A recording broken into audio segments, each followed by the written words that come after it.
예, 반갑습니다. 오늘은 1월 15일 수요일 본문 함께 같이 말씀 나누도록 하겠습니다. 여호수아 10장 우리 이 수요일 본문 정도까지만 앞부분 한 1절부터 15절까지만 우리 함께 같이 묵상해 보도록 하겠습니다. 제목은 최고의 기적 하나님의 사랑이라는 제목으로 말씀 나누도록 하겠습니다. 자, 우리가 이제 앞에 이제 정리하던 것들을 기억을 해보면 그렇죠. 이제 6장에서 이제 라합이라는 사람이 그 가운데서 이제 기준점으로 나타났었던 것을 기억합니다. 그래서, 이게 가나안 땅을 다 진멸하라고 하나님께서 말씀하셨지만, 그러고 나서 첫 번째 등장했던 인물이 라합이라는 것은 하나님의 목적은 진멸, 그 땅이나 거기에 있는 사람들의 진멸이 아니라 거기에 있는 사람들이 하나님께 돌아오는 것이구나라는 것을 보여주는 것이 바로 라합이었습니다. 그리고 그 가운데 이제 그 두 번째 그 가운데 내부의 적이 있음을 그리고 그 가운데서 순종이 무기라면 그 가운데서 가장 위험한 것이 속임과 불순종이라는 것을 또 아간이 잘 보여줬고요.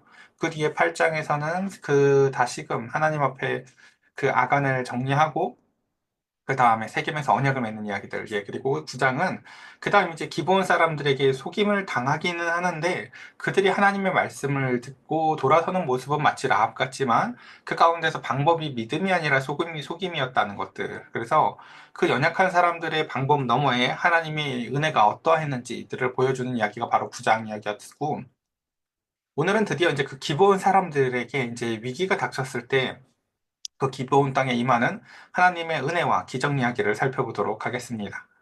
자, 그때 여호수아가 아이를 빼앗아 진멸하되 여리고와 그 왕에게 행한 것 같이 아이와 그 왕에게 행한 것과 또 기브온 주민이 이스라엘과 화친하여 그 중에 있다 함을 예루살렘 왕 아도니세덱이 듣고 크게 두려워하였으니 그쵸? 그러니까 하나님의 말, 하나님의 역사하심과 하나님의 어떠한 일하심을 듣고 두려워하는 사람들은 많았어요. 앞에서도 보면요. 그러나 그 왕들은 대적하려고 했었고, 그 가운데에서 이제 그 기본 사람들은 두려웠지만 속임을 행했고, 그 가운데서 라합은 그 두려움 가운데에서 하나님을 향한 온전한 회심을 이루어 나아갔던 것들을 우리가 기억합니다. 자, 지금 예루살렘 왕에게도 이와 같은 두려움이 임했다고 합니다. 그러나 그 가운데서 그가 가졌던 두려움은 어떠한 두려움이었냐? 바로 그 기브온은 왕도와 같은 큰 성임이요. 아이보다도 크고 그 사람들은 다 강함이라 라고 하면서 그 기브온의 규모와 그 가운데서 기브온 사람들의 강력한 군사력을 생각해 봤을 때 그들이 그저 투항했다라는 사실이 두려웠다라고 말을 합니다. 예루살렘 왕 아도니세덱이 헤브론 왕 호함과 야르뭇 왕 비람과 라기스 왕 야비아와 에글론 왕 드빌에게 보내어 이르되 내게로 올라와 나를 도우라 우리가 기브온을 치자. 예, 많은 사람들이 이렇습니다. 어떠한 어려움을 닥쳤을 때 그 가운데에서 자신들에게 두렵고 힘들고 어떠한 일들이 닥쳤을 때 사람은 제일 먼저 자신을 도울 사람을 찾습니다. 그래서 핸드폰을 뒤져보고 전화번호들을 뒤져보고 자기보다 더 큰 어떠한 것보다 상대보다도 더 큰 어떠한 것을 이루기 위해서 또 다른 돈을 의지하든지 사람을 의지하려고 합니다. 자, 우리 한번 그 기브온 사람들의 관점을 한번 생각해 봅시다. 기브온은 사실은 약간은 라합적인 성격을 갖고 있어요. 그렇죠? 라합이 자신에게 찾아온 그 여리고의 왕의 사신들을 향하여 하얀 거짓말을 해주면서 그가 온전한 커밍아웃을 했던 것이 참 대단한 것들이었다면 기브온 역시도 사실은 그와 같은 성격을 가집니다. 왜냐하면 바로 오늘 그런 일이 벌어지죠. 기브온은 아직 전쟁을 해본 적도 없었거든요. 그저 그 말씀을 듣고 그 가운데서 그것이 믿어졌던 것이에요. 그래서 기브온은 그와 같이 방법이 틀렸죠. 속임이라는 방법을 통해서 화친을 맺긴 했지만 하나님을 두려워할 줄 알고 하나님이 이기실 것이라는 믿음이 있었기 때문입니다. 그래서 그 기브온은 그 회심에 따른 이제는 대가를 치르게 됩니다. 왜요? 세상에서 봤을 때는 배신자요. 우리가 철로 역정으로 따지자면 마귀의 입장에서는 자신들의 백성을 빼앗기는 것과 같은 것이거든요. 그래서 그들은 이스라엘을 치는 것이 아니라 기브온을 치고자 합니다. 그러니까 이 기브온을 영적으로 좀 더 비유를 하자면 마치 초심자와 같겠죠. 새신자와 같겠죠. 이제 막 하나님을 믿게 되고 하나님을 두려워할 줄 알게 되고 그래서 이때가 사실은 제일 영적 전투가 치열할 때입니다. 그래서 이제 우리 교회에 나오신 지 얼마 되시지 않고 그 가운데서 이제 하나님을 믿게 되었었던 때들을 한번 기억해 보시면 좋을 것 같습니다. 그때 우리에게 얼마나 치열한 영적 전투가 임했었는지 말입니다. 우리도 다 그 기브온과 같았을 때가 있을 것입니다. 그래서 에베소서나 로마서에서 보면 우리는 다 어둠의 자녀였고 그 가운데서 하나님으로의 대적들이었으나 우리 주 예수 그리스도의 은혜로 말미암아 하나님의 백성이 됐다는 것을 기록하듯이 기브온 역시도 그 가운데서 하나님의 은혜로 말미암아 그 가운데서 방법은 자신들의 속임이었지만 어찌되었든 하나님의 백성들로 이제 화친하게 되어서 그 나라의 종으로서라도 살 수 있게 되었던 것들을 우리가 기억할 것입니다. 본문을 봅시다. 이는 기브온이 여호수아와 이스라엘 자손과 더불어 화친하였음이라 하매 이제 기브온의 처지는 그렇게 됐죠. 회심에 따라서 이스라엘과는 화친을 맺게 되었지만 세상에게는 이제 배신자가 되었습니다. 이제 대가를 지불할 때가 된 거죠. 우리 누가복음에 보면 그런 이야기가 있죠. 어떤 사람이 망대를 세울 때 그 가운데에서 망대 하나를 세우더라도 먼저 그 땅을 사고 그 다음에 거기에 있는 재료가 얼마나 들지를 충분히 계산해 봐서 내가 가진 돈하고 그것을 다 계산해서 하는데 우리의 전 생애를 걸고 예수 그리스도를 믿는 데 있어서 그런 계산도 안 하고 믿는 게 얼마나 어리석은지를 지적하는 이야기가 있습니다. 마찬가지입니다. 우리가 하나님을 믿는다는 것은 뭐 교회도 한번 가볼까? 하고 해볼 수 있는 행위일지 모르겠지만 그 행위 자체는 사실은 전 생애를 걸고 행해야 되는 것입니다.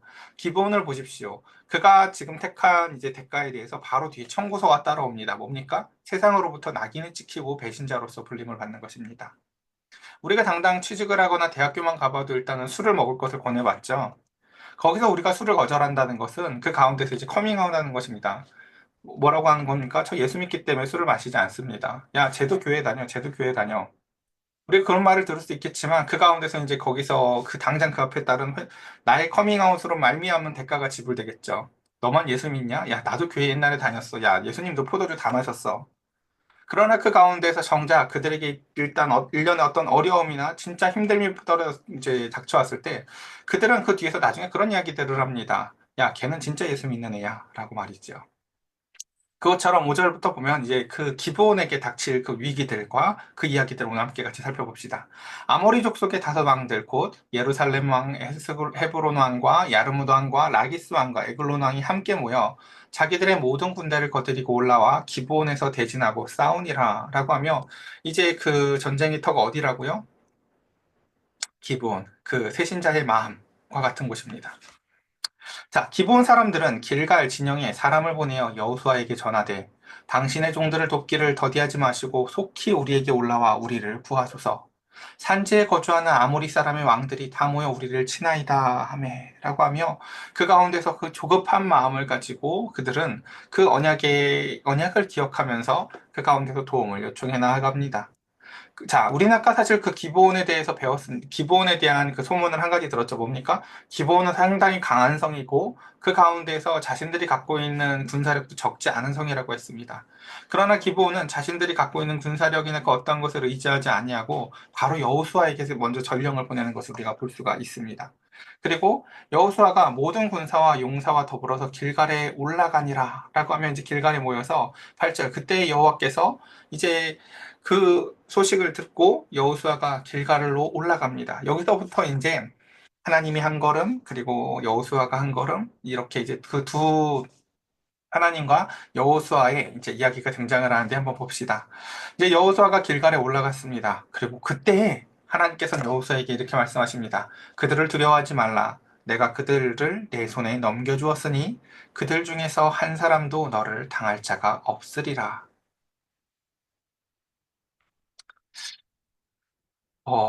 그래요.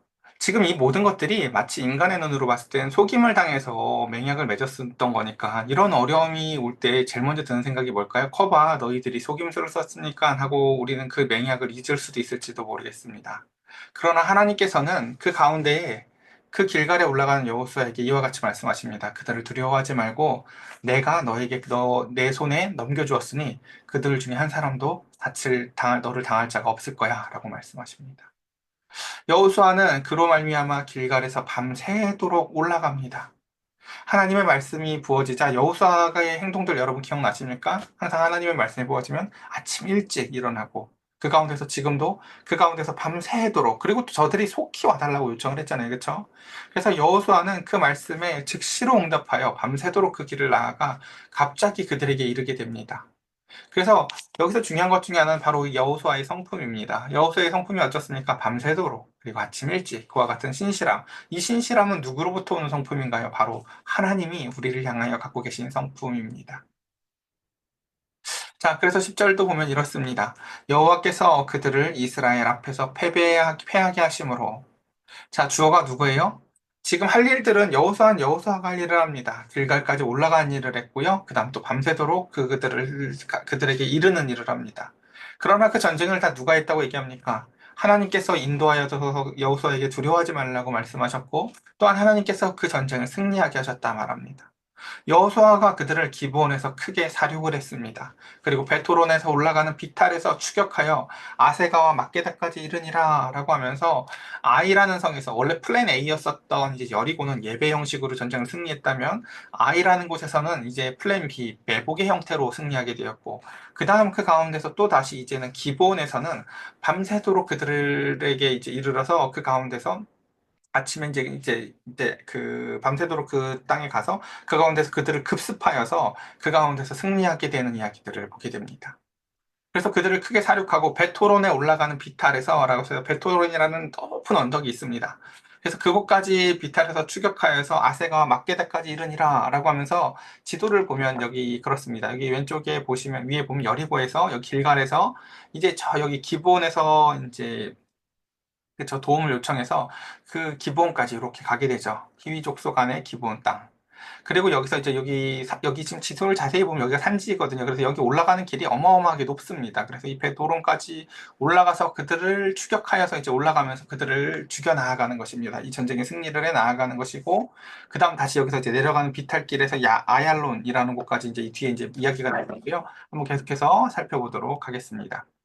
자, 그래서 그들이 이스라엘 앞에서 도망하여 베토론 비탈에서 또한 이제 내려가는 길이 나오죠. 내려갈 때 여호와께서 하늘에서 큰 우박덩이를 아세가에 이르기까지 내리셨다라고 해서 한번 다시 지도를 봐볼까요? 그렇죠? 베토론에서 아얄론을 거쳐서 아세가에 이르기까지 하나님께서 여기서 무엇을 내리셨다고요? 그들에게 우박을 내리셔서 그 가운데서 승리하게 하셨다라는 것입니다. 그래서 본문은 이것을 이렇게 얘기합니다. 이스라엘 자손의 칼에 죽은 자보다 우박에 죽은 자가 더 많았더라 라고 얘기했죠. 그러니까 이 전쟁의 승리를 주신 하나님께서 그 가운데서 하나님이 그 가나안 땅에서 하시는 전쟁이 어떤 의미를 갖는 것인지, 그리고 우리가 간혹 그런 경우가 있죠. 우리 인생에 있어서 첫 단추가 잘못 깨어지면 다 잘못 꼬여진다라고 말을 할지 모르겠지만, 하나님께서는 우리가 잘못 끼운 단추를요, 이용하셔서 더 멋진 작품을 만들어내시기도 합니다. 우리는 속임을 당하여서 기본 사람들에게 속임을 당해서 속았다고 생각할지 모르지만 그 가운데서 하나님은 그 속임 너머에 그들을 통하여 하나님은 그들을 하나님의 백성들로 편입시키시고 그 가운데 하나님은 여기서 그 어떠한 여태까지 나왔었던 이적보다도 더 큰 이적들을 나타내십니다. 그래서 한번 봅시다. 12절. 여호와께서 아모리 사람을 이스라엘 자손에게 넘겨주시던 날에 여호수아가 여호와께 아뢰어 이스라엘의 목전에 이르되 태양아 너는 기브온 위에 머무르라. 달아 너도 아얄론 골짜기에서 그리할지어다 라고 하면서 지금 이 전쟁 가운데에서 지금 이 온전한 이제 승리를 위해서 좀 더 긴 시간이 필요했었습니다. 그래서 지금 이와 같은 요청을 하나님께 지금 여리고 이제 이 여호수아는 하나님께 기도합니다. 그래서 흔히 이 본문을 가지고 이제 흔히 여기서 이제 많이들 싸움이 납니다. 이제 워낙 이제 이론이 많고 또 이런저런 해석의 여지가 많은 본문이죠. 뭐 예전에야 그냥 무조건 이제 써져 있는 대로 믿는다 해서 이제 이렇게 태양이 멈췄다 이렇게만 해석을 했지만 그 뒤에 이제 다양한 이론들이 등장을 하게 되는데요. 오늘 여기 큐티 자리에서 이 모든 것들을 다 이제 언급하는 것은 그닥 유익하진 않을 것 같고 일단 그건 이제 우리가 주일날 2부 시간에 좀 더 나누도록 할 텐데요. 자, 다시 일단 여기서 본문의 핵심은 근데 그게 아니에요. 그러니까 우리가 궁금한 걸 알려주는 게 성경이 아니라요. 성경이 우리한테 말하고 싶은 걸 듣는 게 중요하기 때문에 우리는 본문의 의도를 따라서만 일단 본문을 살펴보겠습니다. 여기서 중요한 건 그런 것입니다.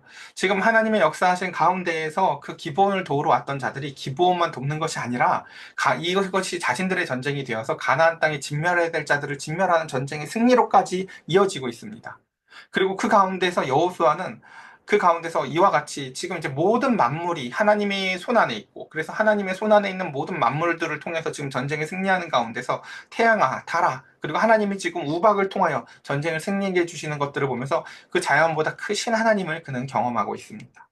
그리고 그 가운데 13절. 태양이 머물고 달이 멈추기를 백성이 그 대적에게 원수를 갚기까지. 그쵸. 요 시간이죠. 이 모든 것들을 하기까지, 이 시간까지 하나님은 시간의 주관자이시기도 함을 그들은 경험하게 됩니다. 그래서 야살의 책에 태양이 중천에 머물러서 거의 종일토록 속히 내려가지 아니하였다고 기록되지 아니하였느냐.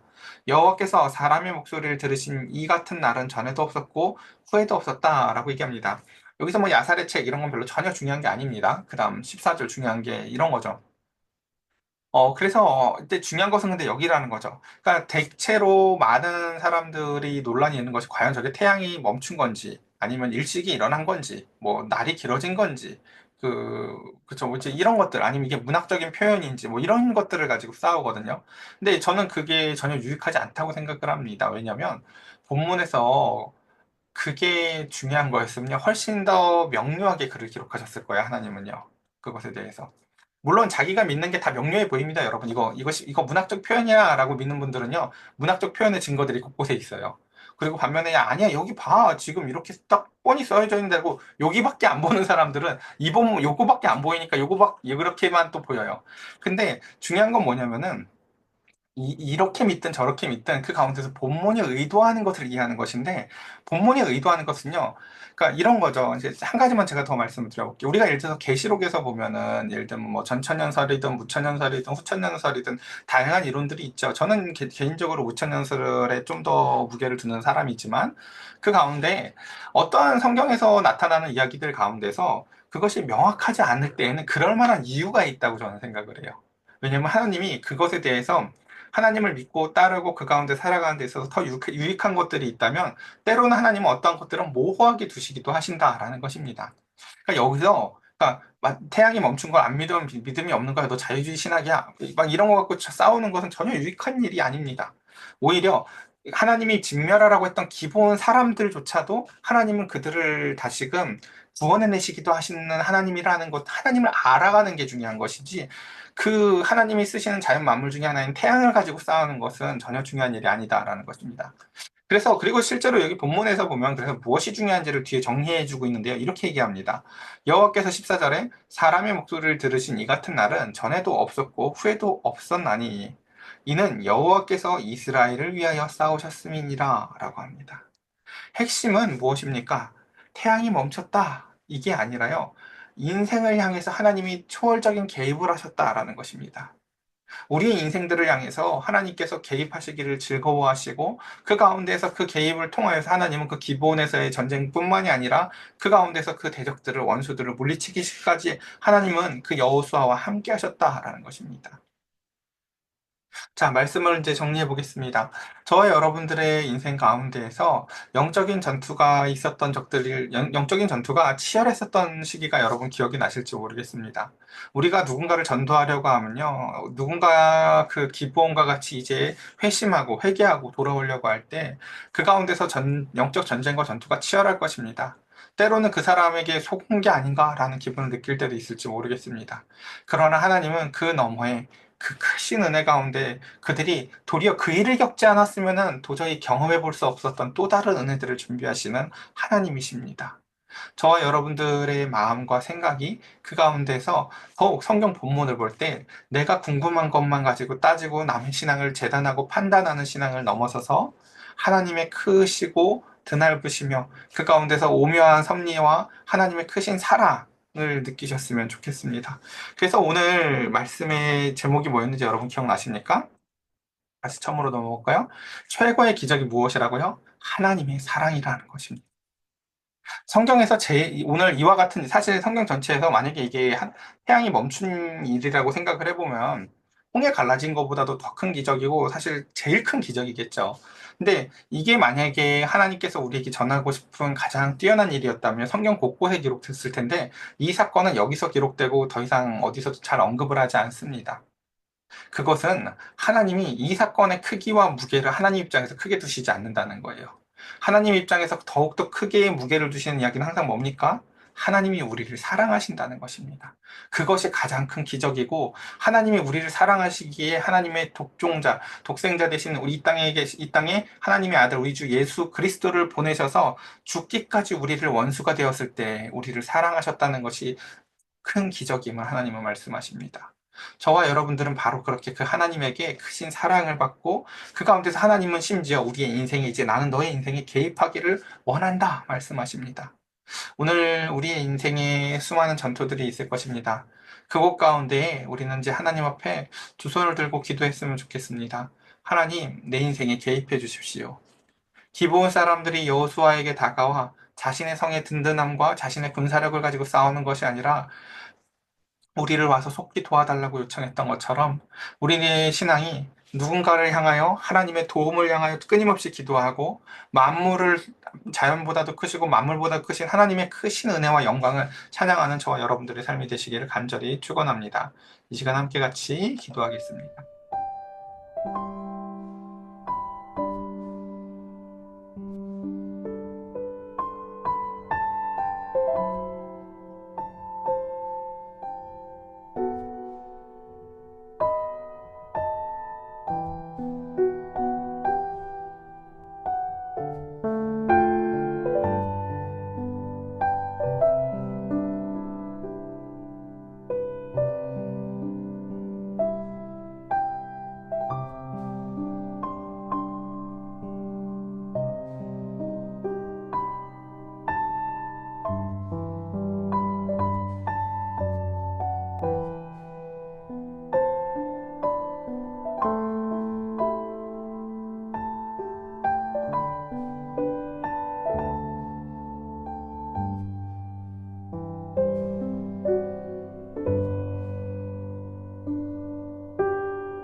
기도드리겠습니다.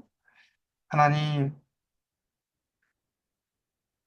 이 땅에 우리 사랑하는 성도들과 함께 같이 주의 말씀을 묵상하고 읽고 살아가면서 주님 앞에 많은 기도들을 해봅니다. 그리고 작고 큰 여러 가지 간증들이 있습니다. 여호수아는 기브온 땅에서 속은 것과 같았던 기분을 뒤로하고 그 언약과 맹약 뒤에 하나님의 신실함에 따라 신실하게 반응할 때 하나님의 말씀을 들었습니다. 강하고 담대해라. 내가 너에게 손에 모든 것을 넘기었느니라. 그리고 여호수아는 그 밤에 부지런히 달려가 그들을 급습하여 기브온을 그한 것만으로 그치는 것이 아니라 그 전쟁을 승리로 이끕니다. 베토론 그 높은 비탈길을 올라가며 이 모든 이야기들, 많은 사람들이 그 태양을 두고 다투기를 좋아하지만